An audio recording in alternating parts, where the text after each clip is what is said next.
about anything. I'm not fearing any man. Mine eyes have seen the glory of the coming of the Lord. Fantastic. Want to appreciate your patience. I had to relocate to an area where I could broadcast. I got a class I teach in a few minutes. I just wanted to be in place. I meant traveling and being in place. Doing the broadcasting and going to class. Just a busy man. You always finding something to do. Man, you got to stay busy around here. You know, we'll have that talk off camera. All right, then. Yeah, I went to vote today, and it took me 2 hours to vote, but I stayed in there.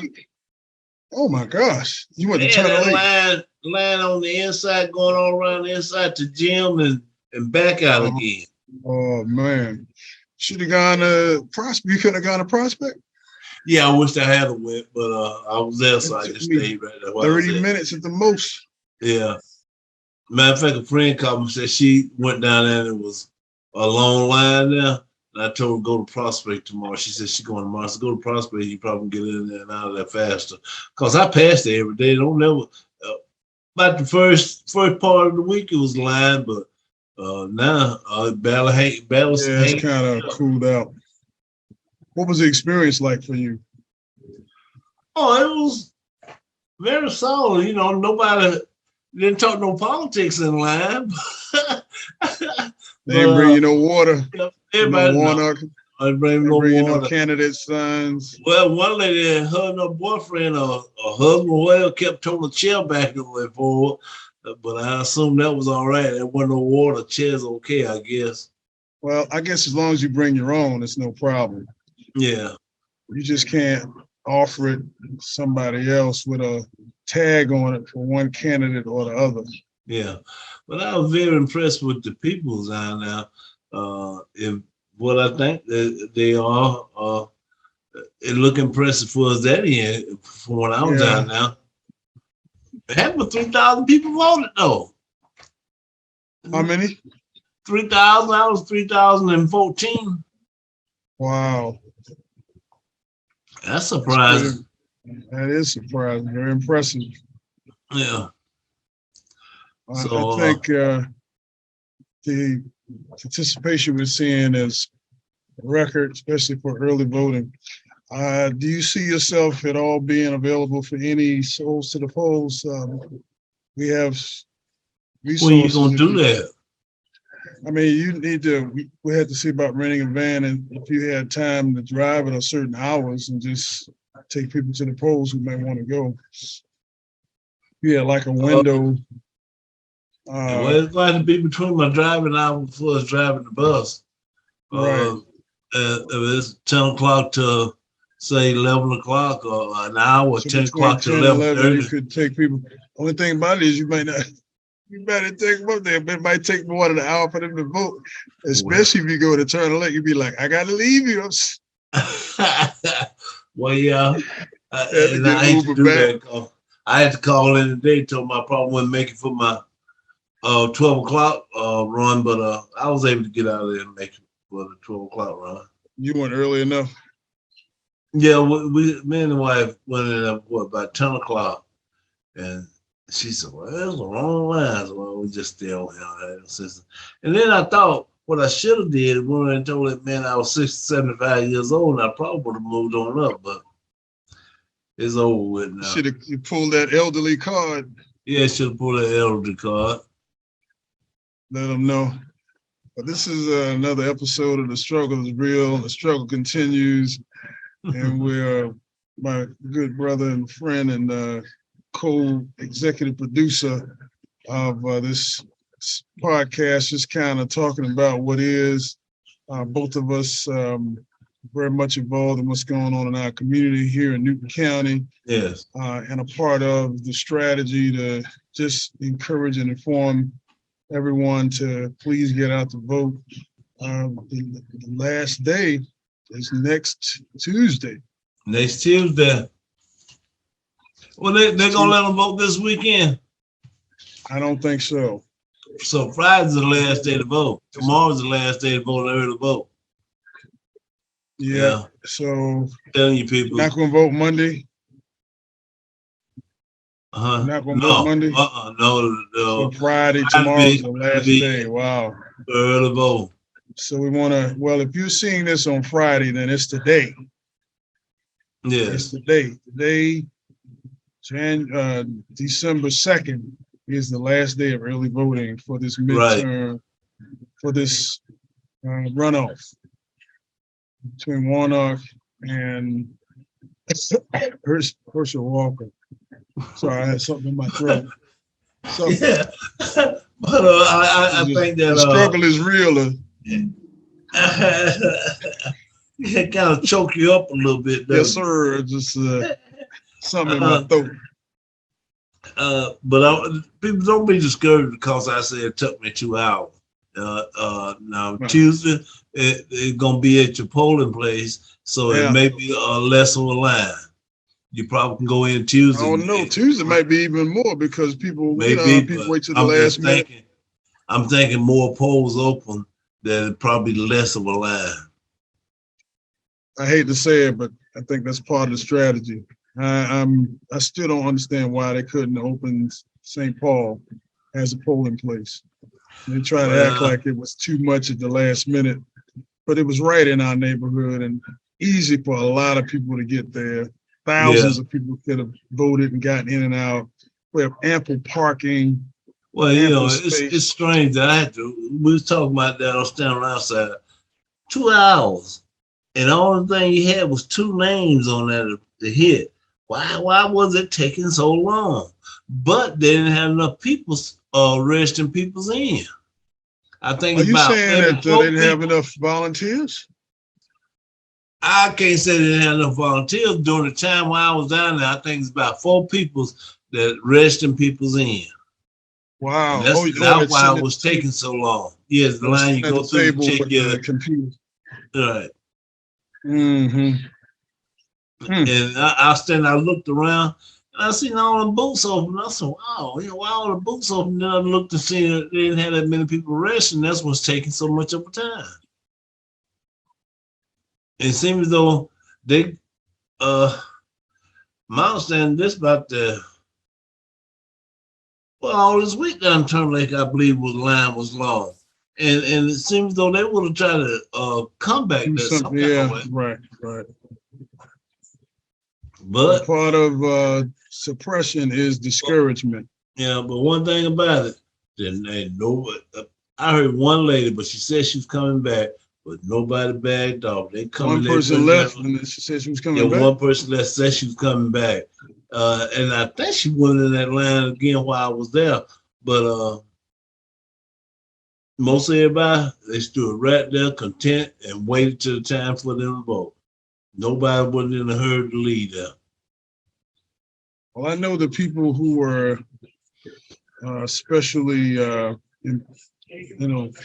had their, physical challenges were given top priority. Right. Those that came in wheelchairs or on a cane or whatever, and they moved right up to the front.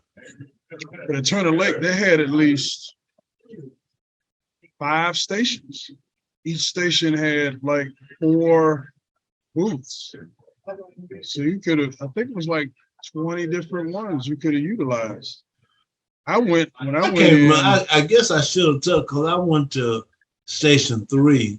I just go to M booth that was there available.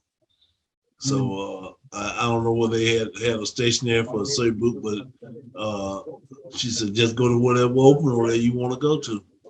That's what I did. And then the sad part about it comes this. Yeah, that one. People, I guess I look old. I look old, and people say, "Can I help you?" Wait one day I can read. You look like you were struggling. But she was trying to be helpful, but they need to be a little careful because you kind of insult people a little bit when you do that. Well, this Asian thing ain't no joke, is it? Yeah, well, that's a struggle in and of itself. Old, they say you can't do nothing, so I'll do it for you. I am determined to break that mold. I'm not going to succumb to that. People start wanting to know what your age is. I'm like, I ain't saying, because you ain't treat me like that. I ain't acting like that. You ain't treat me like that. Yeah. That's not going to happen. But, You know, say about yourself. One thing about it, I'll tell them my age, but they'll find out fast that you don't. You may be it, but you don't act it. Yeah, I'm not gonna treat me like that. You know, I came up through. I just about know all the angles. I don't say I know all the angles of what's going on with the politics and the paper they putting out. I don't see it over and over again, just little small changes. So you know, it wasn't nothing great to understand. You know, if you don't know your own address and name, by the time you get 60 or 70 years old, man, you're in a world of hurt. You're in a world of hurt. You're in a world of hurt. Speaking of, I guess, politics and things that need to change, what would you identify as some of the things you would want us to look at and work on around the city and community, around the county? You know, I hadn't really gave it a great thought, Pastor, of what things. I know there's some things need to be changed, some things need to be worked on. One thing we talked about before was better communication with our elected officials. That's going. Which part? What'd you say again? Better communication with our elected officials. Mm-hmm. That's going to be one of the greatest things. They need to learn how to communicate with one another. And what do you mean, like when they're in their meetings and stop in the meetings and stuff, bickering and stuff? You ain't gonna sit here and tell me that those people ain't having private meetings when they come to that meeting, they together like that. You gonna, I mean, I'll leave it alone, but you know what I'm saying. Yeah. I mean, they have an agenda and they pretty much have had that. And, you know, even if you have some misunderstanding, do it behind closed doors, not like where it's part of public record. Well, you know, my thing is, if you mad at me about one thing, I think it's wrong for you to get mad, take it out with everything else I do. You know, let's get understanding what we don't understand each other on, and let's continue on. But try to hurt me in every way possible you can. It don't make no sense. Yeah, I agree. Like that. Yeah, I think I can be mad with you about St. Paul and still be your friend and sit down and eat with you. I mean, that's just a modicum of civility and respect, in my opinion. I think I can disagree with what you're talking about or disagree with something you're doing without having to vilify you. Yes. You don't have to be the wicked person or the bad person. I just disagree with something you're doing. Yes. And I have people that we have the difference of opinion. It's almost like I gotta make you what I want you to be in order for me to work with you. I think that's silly, immature, and unprofessional. Yes, it is. Immature. It's not even realistic. And so that's one of the things. I think you're right. We're going to have to work on that. As you were talking, I was thinking about some people in the community that we might be able to call upon to kind of, pull folk together and have can we do that? Come to Jesus meeting. That really needs to be done. And because with them getting along, they can be a great force whether they know it or not. Oh man, yeah. Oh, no question. I mean, it would be with all the potential growth that's happening, which is one of my concerns too, that the growth take place, but that it also be respectful of the environment and the people. Right. Also with the growth, make sure when they put the bids out, some minority companies have an opportunity. That right there, that part. So we can have some jobs as well. That part. I was talking to somebody today about Atlantic Station. Atlantic Station is in the Atlanta area. Mm-hmm. It's a development that's come up, used to be mostly African American, and they're trying, I guess, rebrand it. Nice stores, nice this, nice that, not the other. But there's drama still around it because sometimes, we got some drama going, whatever. And I mean, we don't have access to a lot of the opportunities, the jobs.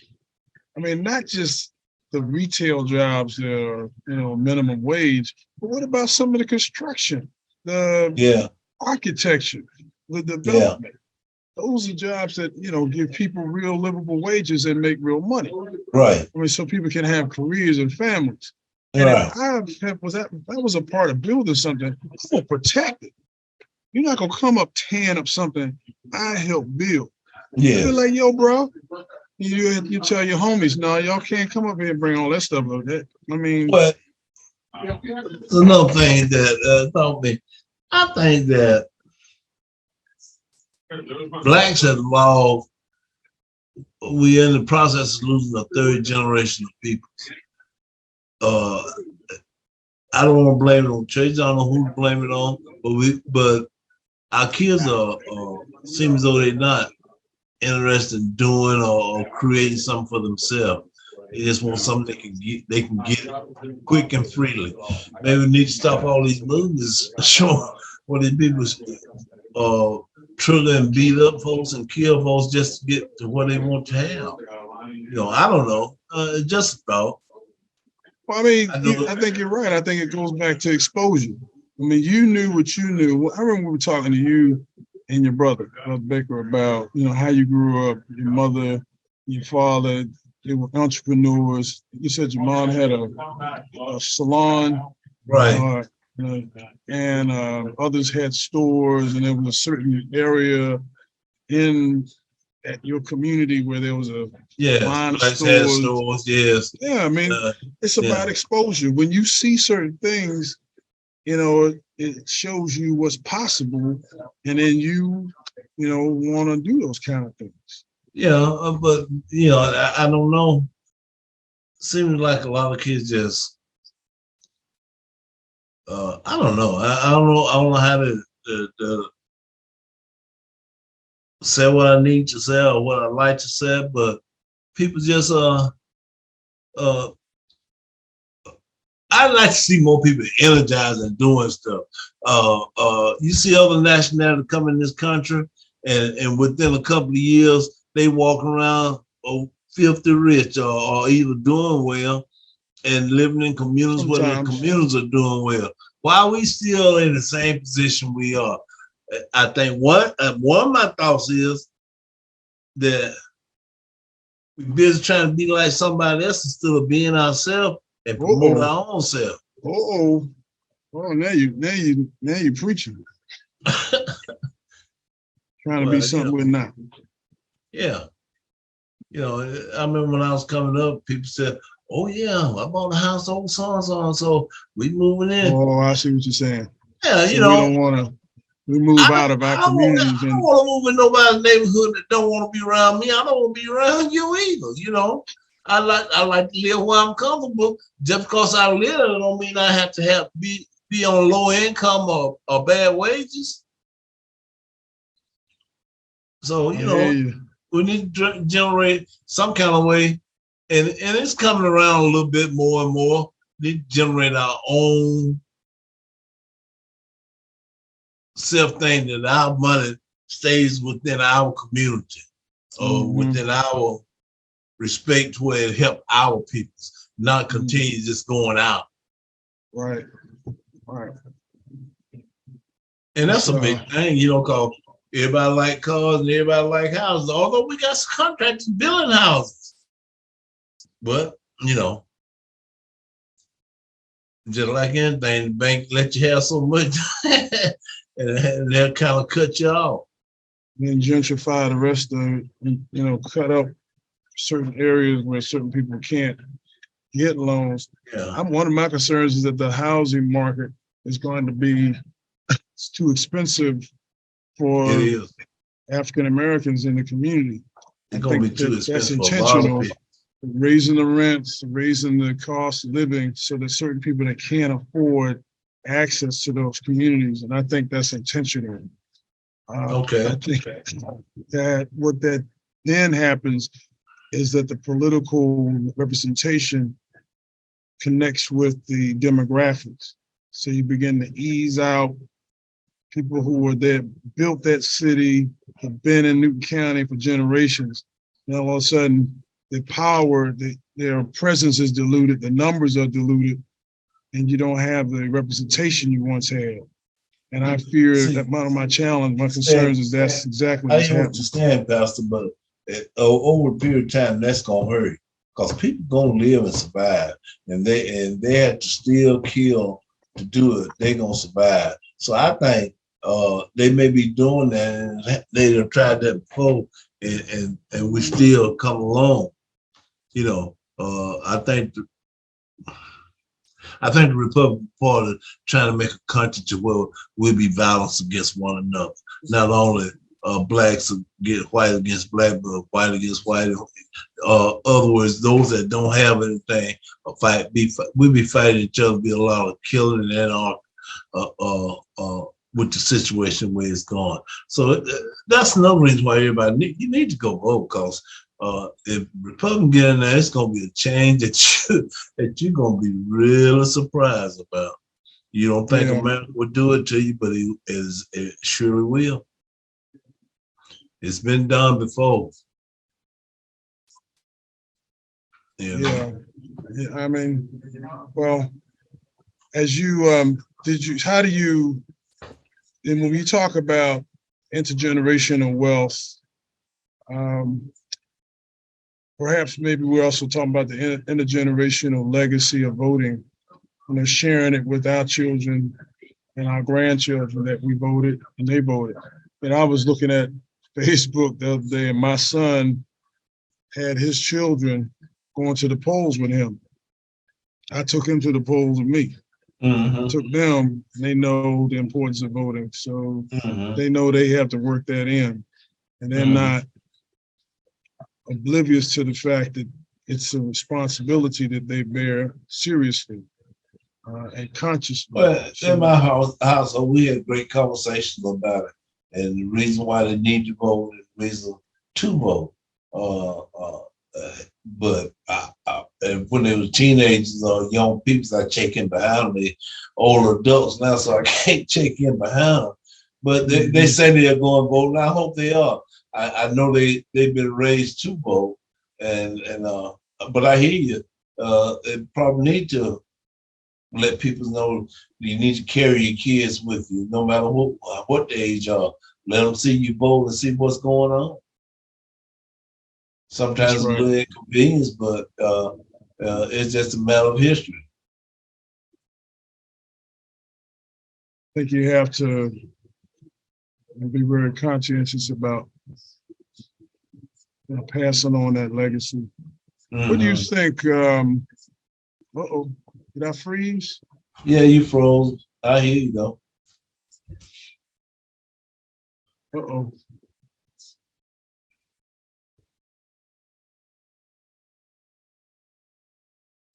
Hold on, what's going on? Can you hear me still?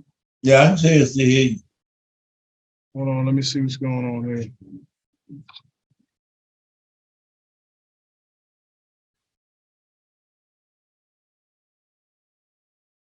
I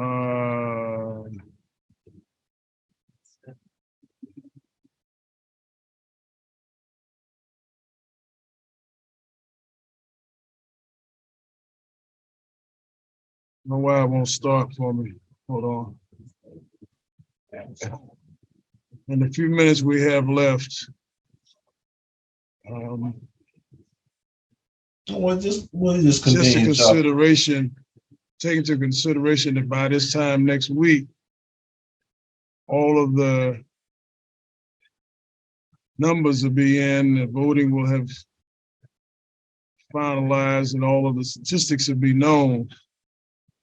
We won't talk predictions, but we will, we do hope that people will get out. We'll just put it like that. We do hope people will get out there. Yeah, we do hope. We do hope. I just with I think I like the advertisement that Warnock put out and everything, and it's committed him. It carries some very vital things people should know, hoping they realize, because it's not going to just only hurt black, it's going to hurt America. What's going on with the Republican Party? It's going to hurt America.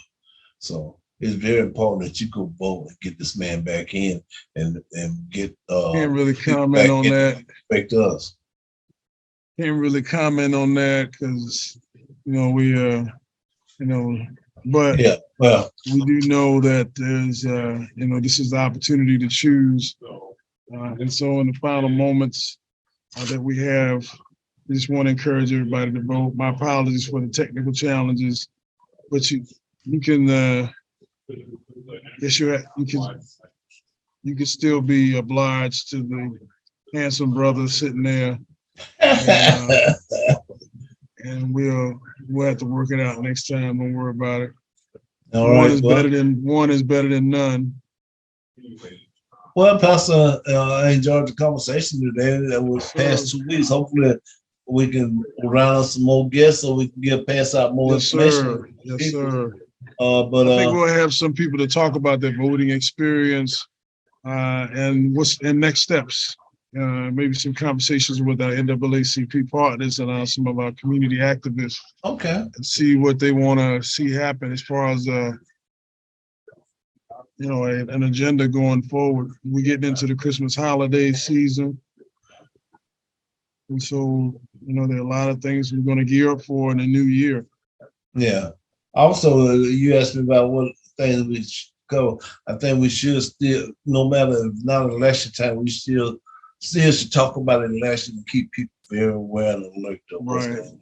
Got another cycle coming up in 2 years, so you can't wait till the second year. You got to start a year and a half in advance. Yes. All right. Well, thank you so much for your patience. Good to have you on. Good to see you. Thank you so much for your contribution to this very copious conversation. And we'll let Brother Roderick know to get it up for us. All right. Until next Thursday, Wednesday or Thursday, for everybody to continue on because the struggle is real. And the struggle continues. Absolutely. So good night, Pastor. So I'm happy tonight. I'm not worried about anything. I'm not fearing any man. Mine eyes have seen the glory of the coming of the Lord.